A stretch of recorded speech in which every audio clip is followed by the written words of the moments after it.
ফারহান বাবা, ঘরের ভিতরে বল খেলবে না, কোনো কিছু ভেঙে যেতে পারে। আরে ফারহান, আস্তে খেল।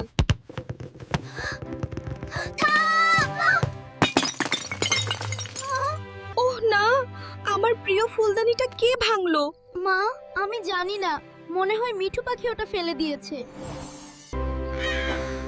Don't worry, Farhan. Look, a bright light is glowing in the distance.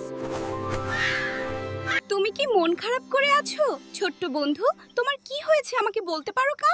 Wow, তুমি কি সত্যিকারের পরী না? ফারহান, মনে রেখো, তুমি যদি মিথ্যা বলো তবে তোমার নাকের ডগা নীল হয়ে যাবে আর গলা ব্যাঙের মতো হবে। ফারহান, তুমি কি আমার চশমাটা দেখেছো বাবা? না বাবা, আমি নেইনি। ঘ্যার, ঘ্যার, এ কি? ফারহানের নাক নীল কেন? আর ও এমন ব্যাঙের মতো ডাকছে কেন বাবা? মা, বাবা, আমাকে মাফ করে দাও। ফুলদানি আমিই ভেঙেছিলাম আর বাবার চশমা আমি আলমারির পেছনে লুকিয়েছি। সত্যি বলা ভালো, সত্যি বলা ভালো। হ্যাঁ মিঠু, আর কখনো মিথ্যা বলবো না। তো বন্ধুরা, আমরা এতক্ষণ কি শিখলাম কবি? কখনোই মিথ্যা কথা বলা ভালো না, যা বলবে সত্যি কথা বলবে।